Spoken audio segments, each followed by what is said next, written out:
What's up, everybody, and welcome back to another episode of Lockdown 23 and 1. That's right, today we're going to be talking about Prison Wife 101.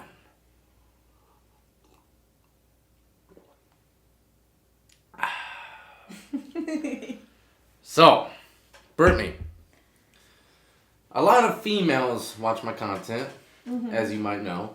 As I've noticed. I see y'all. I see you. She sees y'all now. I'm watching. Oh man! All right, so check it out. Let's. What were you feeling? Let's start off slow, y'all. Let's start off slow. I'm sure it'll escalate. Explain the feeling that you had when you knew you were gonna be alone for some years. Well, I think it's natural that you're first in denial. It doesn't feel real. And then you realize, okay, you start to get used to it. It's like you make your own little life and you have to make your own little routine, because if you don't, you just get stuck in wondering and worrying all the time, and you can't do that. You got to live life still. So having a routine and getting acclimated to it and getting used to it is beneficial. What'd you do when the kids asked where I was at, what I was doing? I told them that Daddy was working, and they were so young that they didn't really question it. But when they did start to get older and they did question it, I would tell them that he had to work in the factory. And Skittles factory? I think it was Skittles. I don't know. It was a candy factory, that's all I know. Because every time we go to visit, they would get candy with him at the vending machine, and he would bring them candy and stuff. So tell me about going to visitation. How was getting searched going in? It sucks. Did you ever have any problems, Brittany? I mean, yeah, you've got those rude guards that are of course it's female guards that have to search you because you're a female. And they're rude. They're so disrespectful. They'll sit there, they'll go underneath your breasts, and one time they shook me violently. Right in front of everybody in the room, right in front of his parents. They took my bra, went like this, and shook so hard my boobs were flopping everywhere. And I looked at her really? That's so uncalled for. Who does that? Why would you disrespect me, woman to woman? Why would you disrespect me like that? What about your clothing? You ever get turned back? Yes. She used to come into visitation I would think she'd be so happy to see me. But this is what she said a couple times. I had to turn back and go buy a t-shirt from a gas station, but they didn't care about the other chick that walked in there half naked. Okay, let me just tell you, and I'm just being real about it, and it is real, and if you've been through it, you will know. So I would have to sit there. They would tell me that what I'm wearing is inappropriate, I guess, because I'm heavier chested, and I don't know, maybe because I'm younger and they feel threatened in some sort of way, and I got a hot man that's waiting for me in prison. Welcome to Sizzlers. So I don't know, but whatever the reason, they felt threatened, and they would constantly. It was I was the only one, it felt that would constantly be turned away. And I would be wearing a regular t-shirt, no joke, a regular t-shirt, and they would say it's too tight, even though it wasn't too tight. It's just I'm a woman and I have bigger breasts, so sorry that, they're noticeable even in a t-shirt, but I can't help it. That's what I was born with. That's what I can't, I have. So they would turn me away, and I would sit there and have to go to wherever the most closest place so I could hurry up and make it back in time before they turn me away and say it's too late, I can't visit, and I have to go buy a t-shirt. And it was just ridiculous. All right. So ridiculous. It is what it is, though. But yet, you would see these little hoochie mamas walking in there with their little butt cheeks flapping around everywhere. Hoochie mama. They would sit down, and no joke, I would see her butt cheeks hanging out. And I even made the comment, and I would say, I said, why is it that she can wear that, but I can't wear a t-shirt? And they wouldn't have no answer. They would just say, those are the rules, and if you don't like it, then you don't have to visit. All right, enough about the clothes, okay? Enough about the clothes. Let me ask you this. A lot of people ask me, how did you go without, physical needs in prison. Go without sex. I'll tell you right now, okay? When you're forced to go without something, you'd be surprised how easy it is, okay? Especially quitting cigarettes. It was almost as though I never smoked at all as soon as I got locked up. It was like it all went out the window. But I know one thing to help me in my desperate times of needs. Do you know what that is, Brittany? Some TLC over the phone. That's right, y'all. Picture this. And I don't care, you can judge me all you want, but this is how it went down, my friends, alright? Sometimes you just gotta hear a woman's voice in a way that makes you feel like you are being intimate with her, okay? Phone sex, whatever you want to call it. So I would call Brittany, and Brittany was a professional. A professional. It'd be 8:30 in the morning, summertime, okay? Summertime. I had my own personal phone that I used on a regular basis, and I don't care what anybody thought, this is what I did. I would call her at crazy times. I'd be like, what are you doing? And she'd be like, I'm getting the kids ready for school. I said, okay, well, I need you to talk dirty to me for a little bit. I just play. It ain't when she was having to get kids ready for school or nothing, but I would call randomly, you know what I mean? And she would talk, dirty to me over the phone, and that was one of my favorite things to do. Believe it or not, it was. I ain't gonna lie. I used to. Never mind. I'm not gonna get into it. But I went hard on that phone, boy. I'll tell you what. But yeah, Bernie used. He went hard in his jacket. Listen. At first, this is funny. At first, she was a little awkward about it when we first started doing it, and by the end, by the end of my bid, she was like a professional. What was it? Sex hotline. I'm like, oh my God. I said, girl, you got good at this, boy. I said, woo, you like that? I didn't know you liked that, girl. I didn't even know I liked it. I just said it. For real, that's how it went down. Sometimes dirty letters, dirty phone calls. That's the stuff that gets you by. I hope your parents are watching this. Yeah, mom, dad, my dad in particular, do not watch this. You need to put a disclaimer on the beginning of it. Family, do not watch this. It's like the Fifi one. That's going to make them watch it even more. Fifi. Why is that so funny to say? I don't know. But anyways, so let me ask you this. Do you remember when you became a professional tobacco smuggler? Huh? He had me doing so many illegal things. I could have been put in I didn't have you doing it. I asked. That's it. Okay. I didn't say, hey, woman, you're going to do it. You know what I mean? Tell them how you used to get me tobacco and cigarettes in jail. I can't let go of tobacco and matches. Tell them that. That's confidential information, but go ahead. You can say it. I would put together duplicate letter. I would seal it together where underneath I would put it in there, and they wouldn't even know because it was I can't explain it. It's hard to explain. There was a couple techniques. I hid it.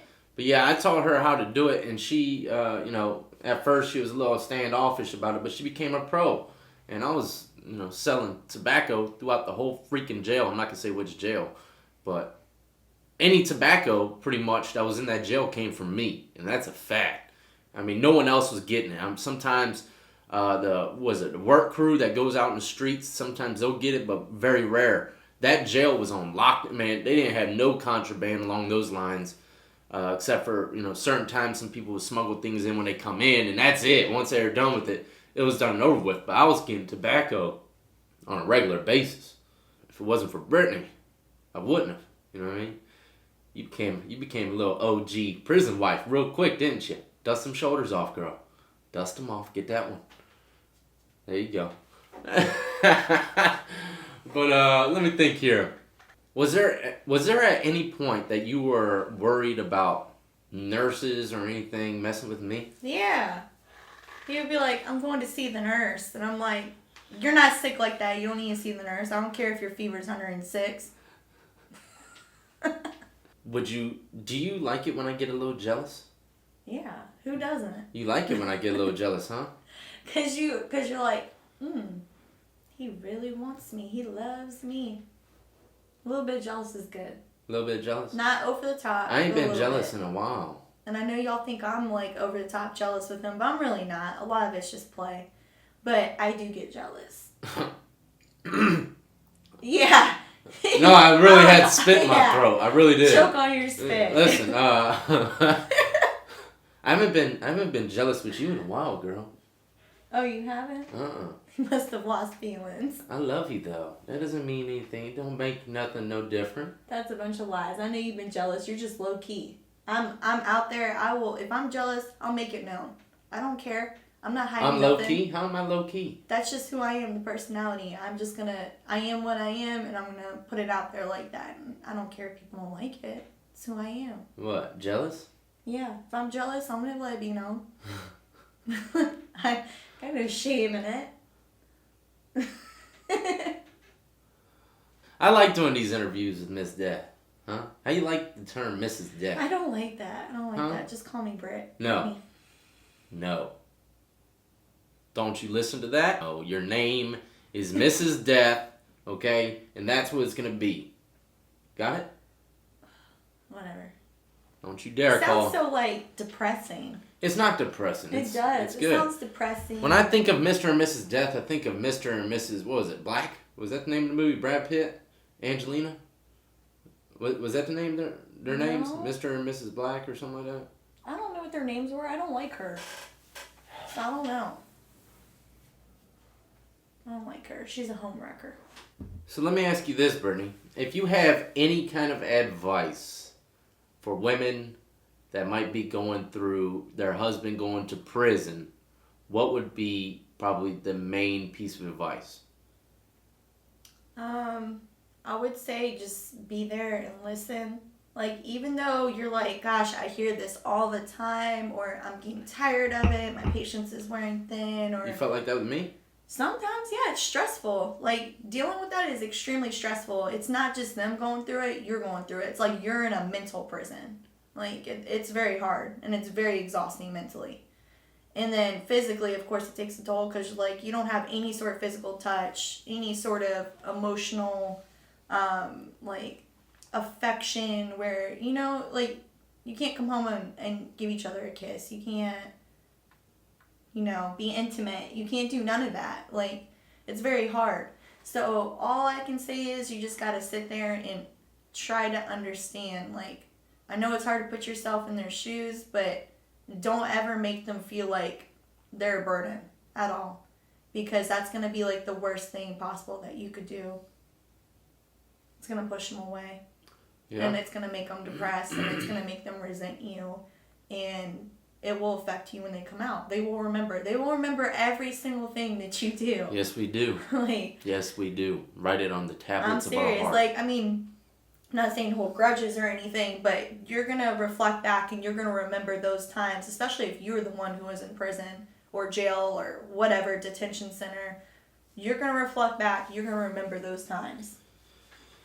And it is going to affect your relationship.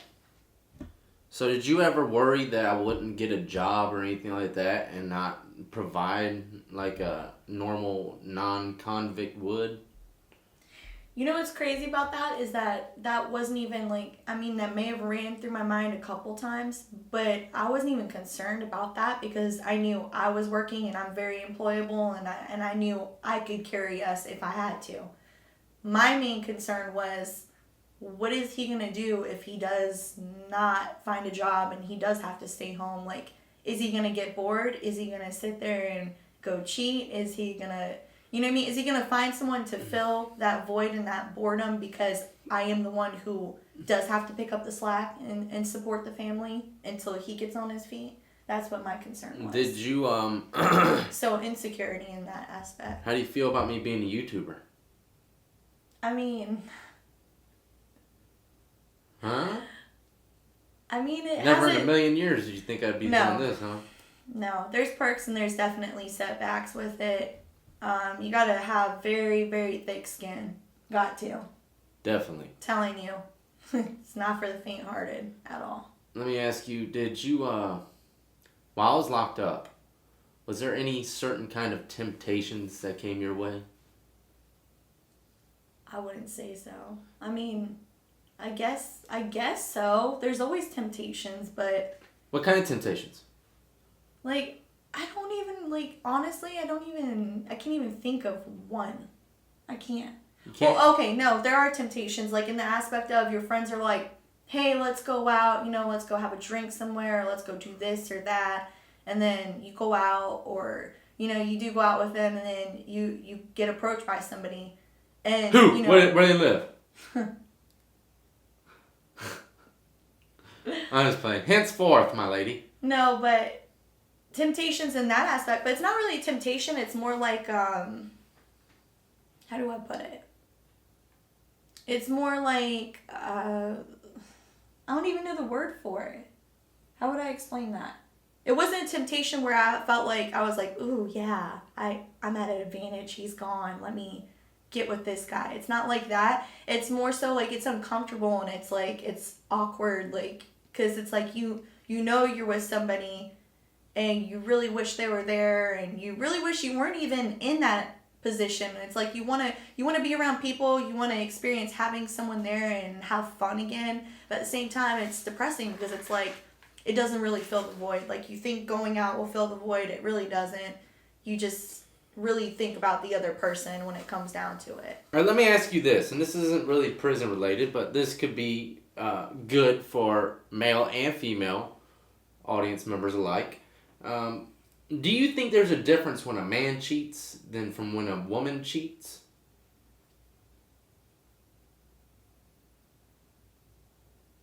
Not really. No? You don't think that a woman gets... Circumstances may change around the cheating, but... You don't think that a man No. just does it to just do it and to have fun, and then a girl does Yeah, it but- more because of a mental mind state? I kind of thought about that, but no, I really don't, because there's some females, That just kind do it of to words, do it. Just that do it. will just do it just to do it because they get a kick off of it because they're just nasty like that. But I'm No. talking about for the majority. Do you think girls and guys cheat for different reasons? For the majority, probably. Yeah, I'd say so. What would a girl cheat for?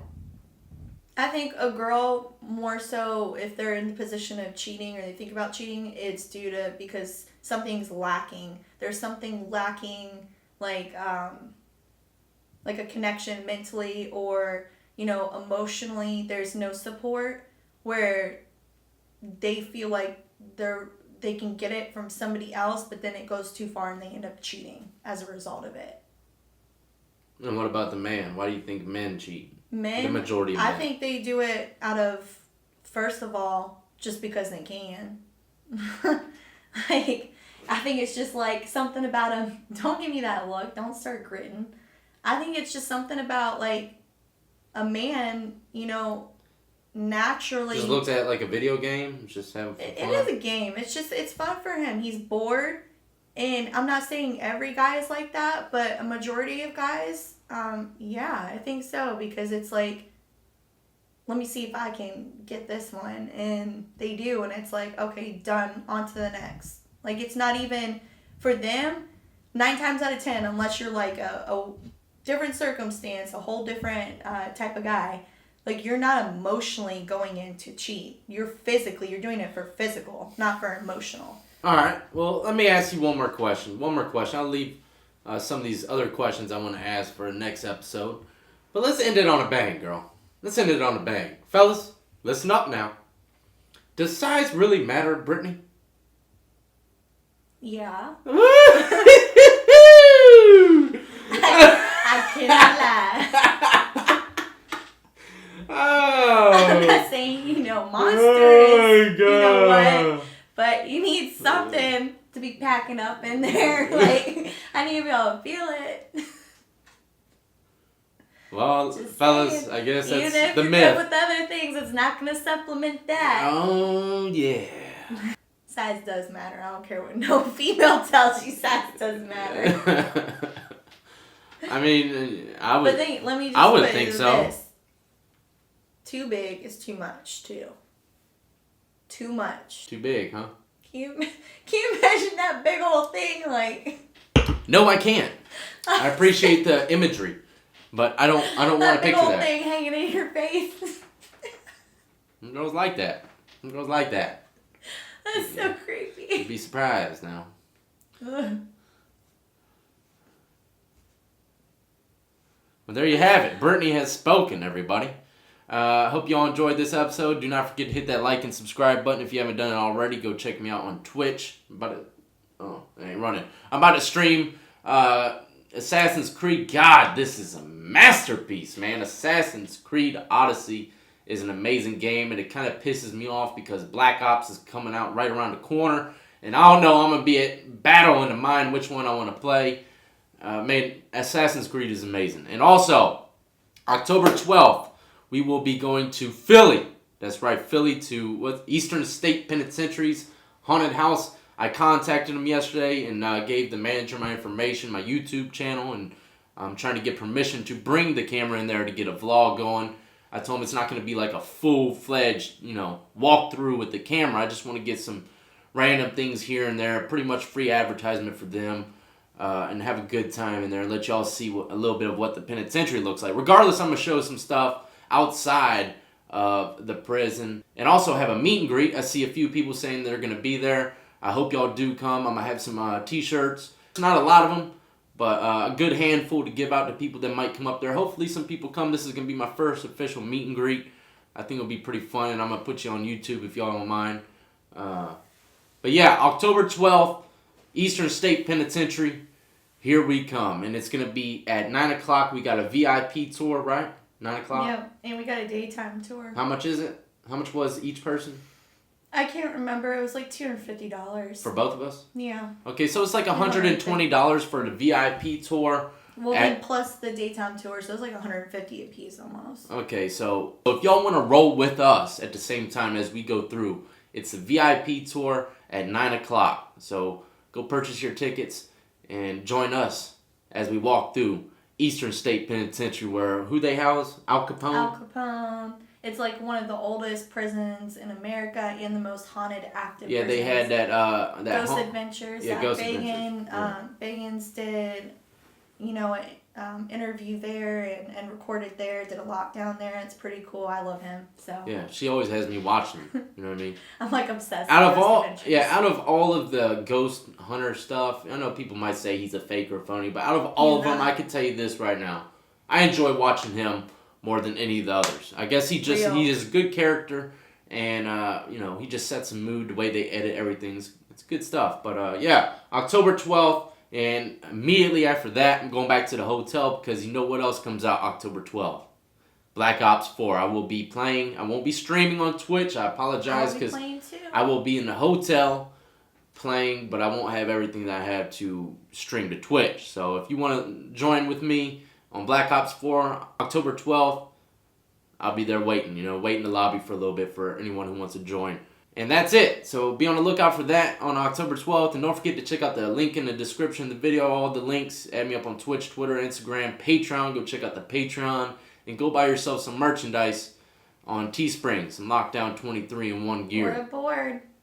Yeah, or surf art. Right now, I've been doing a lot of surf art. A lot of surfboards, and I'll tell you what, it's hard to keep up with it, so a lot of them I took off. I mean, I've only got like 4 different designs on my Etsy page, but some of them I took off because I am a little backed up, and it takes a little more time than you might think to make these boards, but yeah, go check that out, and if you ever want something personally made or handmade by me, just send me a message on Etsy. But until the next time, man, y'all be safe out there. I want to salute to every last one of you who have been supporting me since the beginning and everyone who is just now joining the Lockdown 23 in 1 compound. That's right. Y'all be easy. Be safe out there. Anything else you'd like to say before we leave, Brittany?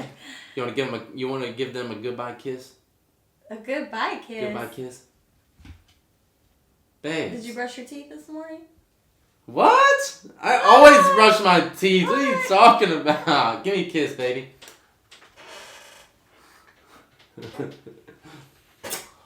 Oh, yes. Better be getting used to that kissing on camera now.